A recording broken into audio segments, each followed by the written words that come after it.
Hello ways அனைவருக்கும் சூரத்ல ஒரு பணக்கார பங்களாவில தொடங்குது இந்த கதை. அந்த பங்களாவில ஒரு மனிதர் வாழ்ந்து வராரு. அவரு பேரு செல்லையா.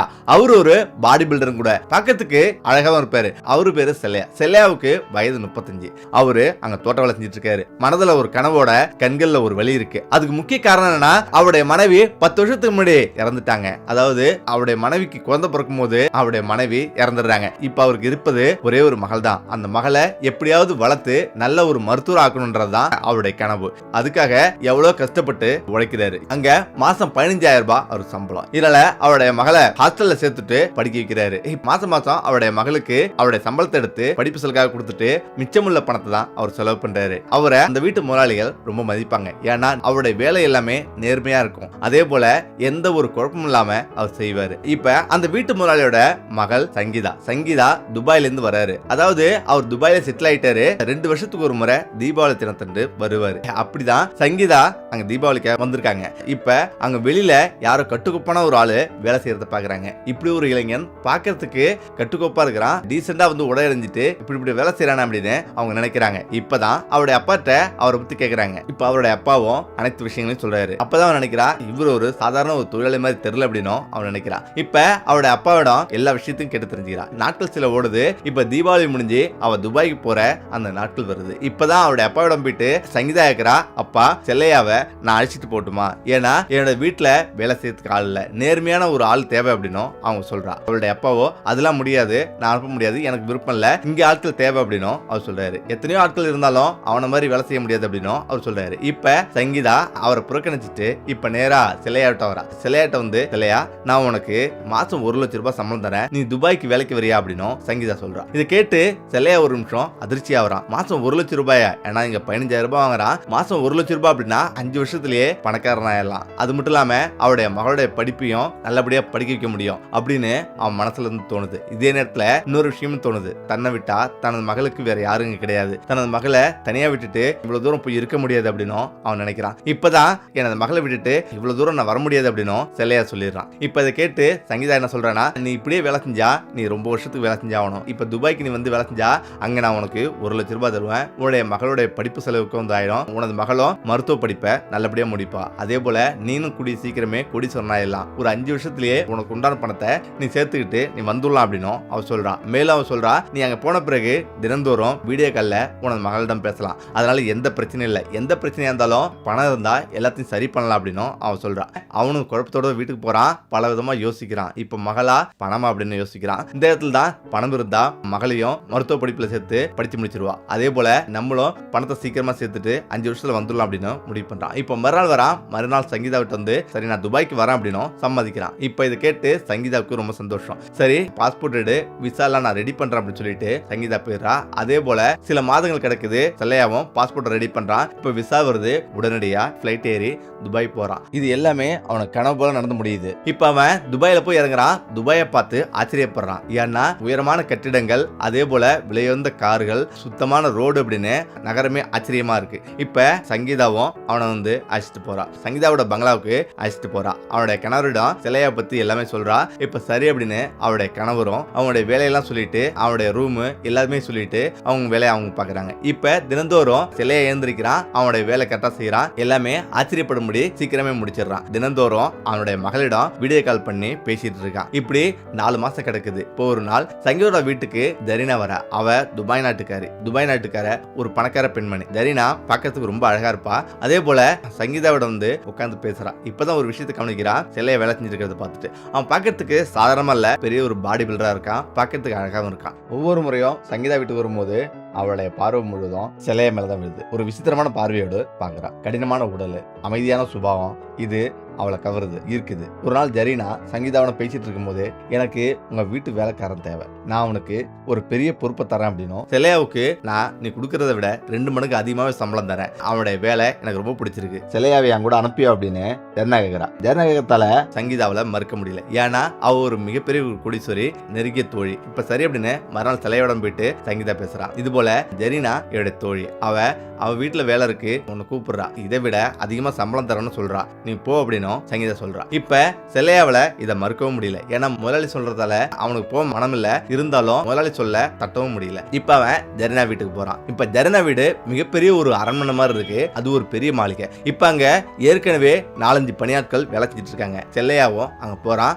அவன் ஒரு தங்க வலையில அவன் சிக்கியிருக்கான்றது அவனுக்கு அப்போது புரியாது. எல்லோருக்குமே தனித்தனி அறை இருக்கு. இப்ப செல்லையாவுக்கும் தனி அறை ஒதுக்கப்படுது ஜெரினாவோட அறைக்கு பக்கத்திலேயே, அதுவும் ஏசி அறை. அதே போல ஜெரினா செல்லையாவிட்ட வரா, நீ சாதாரண வேலைக்காரன் இல்ல, நீ என்னுடைய தனிப்பட்ட பாதுகாவலர், நான் எங்க போனாலும் நீ என்னோட வரணும் அப்படின்னு சொல்றான். என் கூட தான் எப்பொழுதுமே நீ இருக்கணும் அப்படின்னு அவன் சொல்றான். அதனால ஆடம்பரமான விலையுயர்ந்த கோட் சூட்டெல்லாம் அவனுக்கு கொடுத்துறா. இப்ப பாக்குறதுக்கு அவன் சாதாரண ஒரு தொழிலாளி மாதிரி இல்ல, மிகப்பெரிய ஒரு கோடீஸ்வரர் மாதிரி இருக்கான். இப்ப தினந்தோறும் எந்திரிக்கிறான். ஜெரினா கூட அவன் கார்ல பயணிக்கிறான். அவ பார்க்கும்போது இவன் ஒரு மிகப்பெரிய பணக்கார மாதிரி தெரிகிறான். முதல்ல சில நாள் நல்லா கழியுது. ஜெரினா அவனோட சொகுசு கார்ல அழைச்சிட்டு போறான். அது மட்டும் இல்லாம பெரிய பெரிய மால்களுக்கும் விருந்துகளுக்கும் அவன் அழைச்சிட்டு போறான். செல்லையாவுக்கு கார் ஓட்ட தெரியாது, ஜெரினா கார் ஓட்ட கத்து தராரு. இதெல்லாம் பார்க்கும்போது அவனுக்கு மிகப்பெரிய ஒரு அதிர்ஷ்டம் அப்படின்னு அவன் நினைச்சுக்கிறான். அவரது மகிழ்ச்சிக்கு அளவே இல்லை. அந்த மகிழ்ச்சி நீண்ட காலம் நீடிக்கல.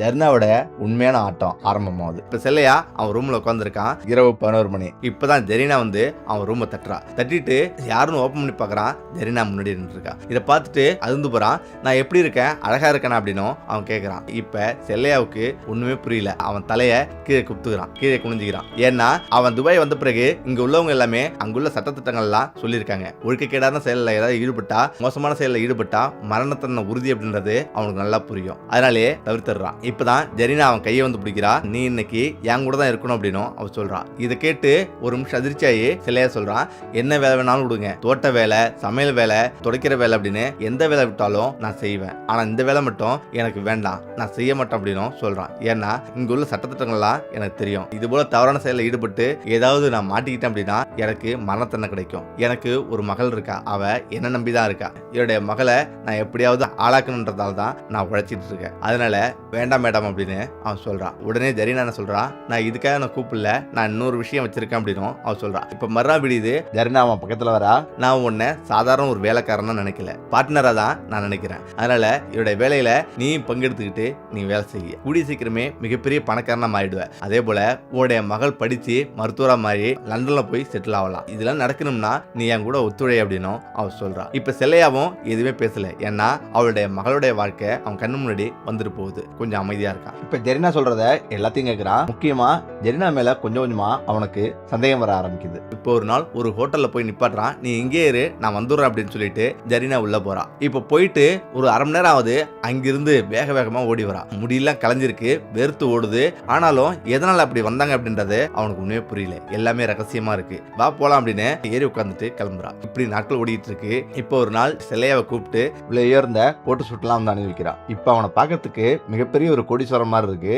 அடையாளமே தெரியல. இந்த பேப்பர்ல ஒரு கையெழுத்து போடு அப்படின்னு அவன் சொல்றான். எதுவுமே செல்லையாவுக்கு புரியல. அவனது மனது கனமா இருக்கு. இப்ப ஜெரினா ஒரு ஃபைலோட அவன் பக்கத்துல வரா. அவன் கையில ஒரு பேப்பர் ஒன்று கொடுக்குறான். அதுல கையெழுத்தும் போட சொல்றா. ஆனா செல்லையாவுக்கு படிக்க தெரியாது. இப்ப அவன் இது என்னன்னு கேட்கறான். இப்ப ஜெரினா சொல்றா, நான் என்னுடைய தொழிலையும் என்னுடைய வாழ்க்கையிலும் உன்னை சமமா தான் நான் நினைக்கிறேன் அப்படின்னும் அவன் சொல்றான். என்னுடைய தொழில தற்போது நீ தான் முதன்மையான பார்ட்னரு, அதனால கையெழுத்து போடு அப்படின்னும் அவன் சொல்றான். ஏன்னா எஜமான எது செஞ்சாலும் அது சரியா தான் இருக்கும் அப்படின்னு நினைச்சுக்கிட்டு செல்லையாவும் கையெழுத்து போடுறான். அவன் வீட்டுல இருந்து வெளில வரான். வெளில வந்து அவன் கார் ஏறதுக்காக அவன் போறான். அங்க பாக்குறான், அங்க 4-5 பெண்கள் அவன் கார் உள்ளார உட்கார்ந்துருக்காங்க. அழகான பெண்கள் உட்கார்ந்துருக்காங்க. அதுவும் வயசு பெண்கள். எல்லாருக்கும் 18ல இருந்து 20க்குள்ள தான் இருக்கும்.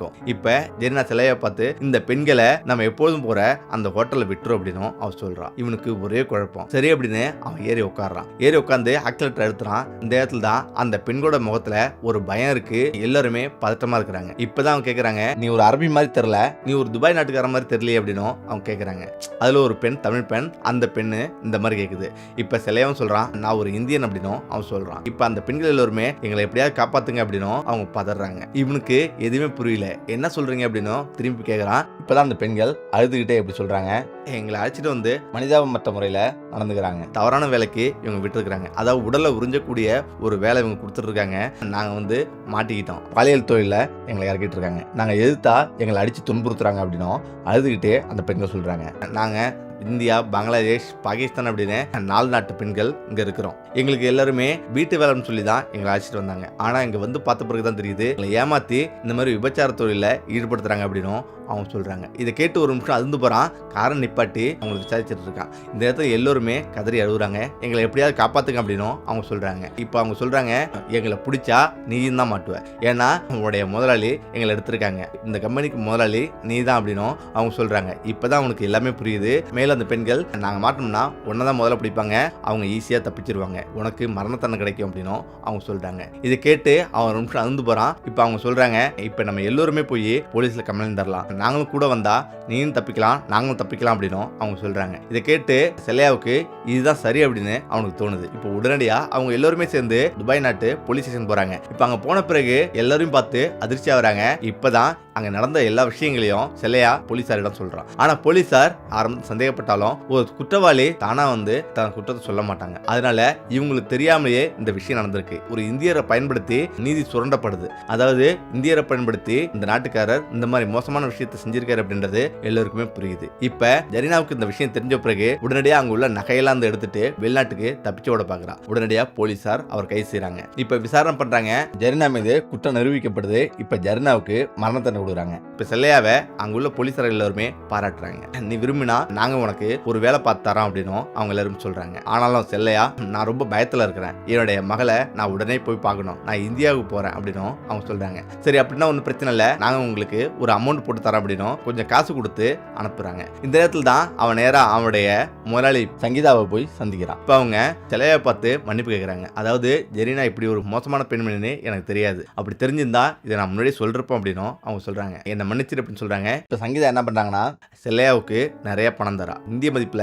20 லட்சம் கிட்டத்தட்ட பணத்தை கொடுத்து உனது மகளை படிக்கவையே இது ஒரு கடனா நீ ஏத்துக்க அப்படின்னும் அவங்க கொடுக்குறாங்க. அவன் நேரா இந்தியாவுக்கு வரான். அவன் மகள் கூட சந்தோஷமான ஒரு வாழ்க்கையை இப்ப நடத்திட்டு இருக்கான். அவன் ஒரு பெட்டி கடை தொடங்குறான். அந்த பெட்டி கடை வச்சு நடத்திட்டு அவனுடைய மகளை படிக்க வைக்கிறான். அவனுடைய மகளும் மருத்துவராகி ஒரு மிகப்பெரிய ஒரு மருத்துவரா மாறிட்டா. ஓகே, இந்த வீடியோ பிடிச்சிருக்கிறேன். மீண்டும் அடுத்த சந்திப்போம். நன்றி, வணக்கம்.